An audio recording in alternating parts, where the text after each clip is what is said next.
Hey, what's going on, guys? CoinS here, and I have a message for you. There are spoilers in this video for the Batman v Superman movie, so if you guys don't want that, please leave now. Watch at your own risk. Bye. Good morning, good evening, and good night. My name is CoinS, with the emphasis on the S, yes, because I am weird, and you're gonna have to deal with that if you want to watch this channel. Today, I'll be discussing theories about the Batman v Superman movie. And the first thing that I want to say is that every comic book nerd knows that Superman did not obviously die, and if you were paying close attention at the end when he was in his grave, you saw the dirt rise, and that's what happens when Superman's getting ready to fly, right? So we know Superman's obviously not dead. Now, one thing that I want to discuss is the introduction of the Justice League. I've been waiting for this on the silver screen for a long time now, and we finally got to see some of the rest of the characters that will be involved in the creation of the Justice League movies. We get to see Flash at a store stopping a robbery, we got to see Aquaman in his natural habitat, and we also got to see the creation of Cyborg. I bet you a lot of people were confused when they saw that, because they may have not known who that character is. But yes, that is Cyborg, and in the New 52 universe, I believe that's the only universe where this happened. Cyborg was a part of the Justice League, so we obviously know that this is kind of based off the New 52 universe. Also, I want to talk about my theories. If they do make a Justice League movie, which I'm almost positive they will, what's going to be happening in it? And it's closely linked to Batman's dreams. Now, throughout the movie, we see Batman having different dreams. I think it may only be one, but throughout the movie, we see him having dreams. And one of the significant dreams is when he's in the desert. And he's talking to some soldiers, and it seems to be that they're selling him some kryptonite. But the beginning part of that is what's even more significant than the middle part. If you look at it, it kind of looks like a apocalyptic place, right? But if you look closely, you see the sign Omega. And Omega is closely associated with the character Darkseid from the Marvel Universe. If you think about a final boss in a video game, Darkseid is that final boss in the DC Universe. He is almost the full representation of evil, and he comes from the world Apocalypse. So obviously, we can connect that somehow. Now, we see Batman trying to purchase or smuggling kryptonite to defeat Superman, and it looks like Superman is going regime like Injustice Gods Among Us. I think this would be a really interesting concept that we can explore if they try to do this in the next Justice League movie.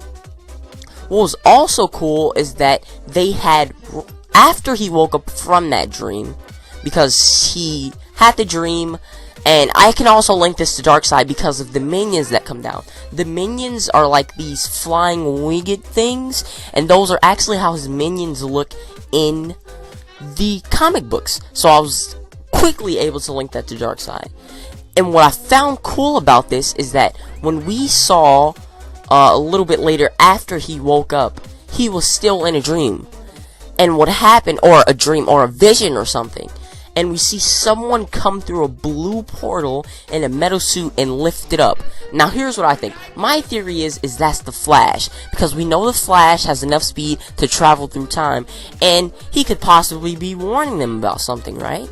So he came back and tells Batman, you were right about him, Lois is the key. So obviously we know he's talking about Superman here, and we know Superman goes regime somehow, and is somehow teamed up with the big baddie, obviously, or he wouldn't have been attacking Batman like that. So here's my theory for the next Justice League movie. They're all gonna unite to try to fight Darkseid. Something's gonna happen to Lois because of Batman, and Superman's gonna turn on them. I believe that is how this story will go. That's the only thing that really makes sense to me based on theories and other things that I've seen throughout while I was watching the movie. Now, I also wanted to discuss their fight, and everyone's talking about the craze fight and who actually won that fight. Obviously, we can tell that Batman won that fight. Everyone says Batman is nothing without his gadgets. And I won't say that because I know he's like one of the smartest men alive, knows a whole bunch of fighting styles. So he's not just nothing without his gadgets. But it was his gadgets that brought Batman through. And we knew he was going to have his gadgets in this fight. So I don't know why people thought Superman was going to win. Superman got whooped. And it was clearly seen. The only reason Superman got out there alive is because it's Hollywood and they had to somehow make them team up to fight Doomsday. And that leads me to my next thing. Doomsday. Wow, was that great. The way that they kind of brought him into the story, because I'm not sure of how he comes in like the original comic arc. I think he's just somewhere underground or something like that, comes out of the ground one day and completely destroys Superman. But I love how they brought him in there. I also really like the actors that they chose to play the characters. Ben Affleck as Batman was not as bad as I actually thought it was going to be. It was pretty cool to see some buffed up guy who actually can act pretty well play Batman. Henry Cavill, again, did a great job as Superman, and Gal Gadot as Wonder Woman was actually awesome. She was pretty cool, and I don't know, she's just an action movie flick. Action movie flick. Wow. Action movie chick. So it was pretty cool. Now, I want to discuss their character picking for the Flash. When I was looking at him, he kind of looks weird because his hair is kind of long, and he doesn't really look like he matched with the Flash that I know. And that's because I read the comics a lot, and I've gotten hooked onto the Flash TV show. And that, man, that has really put a picture of what Flash is into my mind. And just seeing him in the movie on the big screen, it was really weird to see him not look like what I had thought he was going to look like. Now, Aquaman, he looks pretty good. Now, I'm trying to remember the actor's name and where I've seen him before, but I know I've seen him before somewhere, like, important. And it wasn't necessarily, like, in a superhero movie, but I know I've seen him somewhere in some movie that I enjoyed, so I think they're going to do a great job with that. Now, although we did not get to see exactly who Cyborg was, I'm going to take the liberty of looking it up, and I'll talk about it later, maybe in a different video, because I can't look it up now.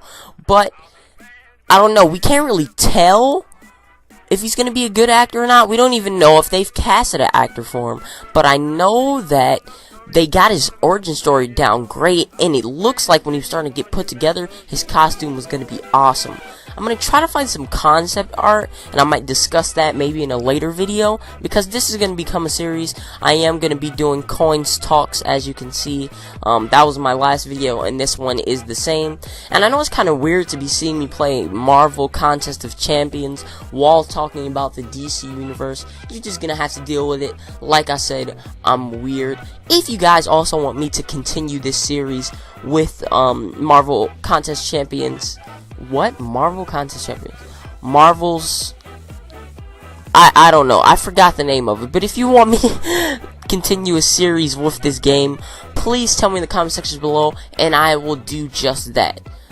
So, if you guys enjoyed this video, please drop 5 likes, and I will see you guys in the next one. Bye.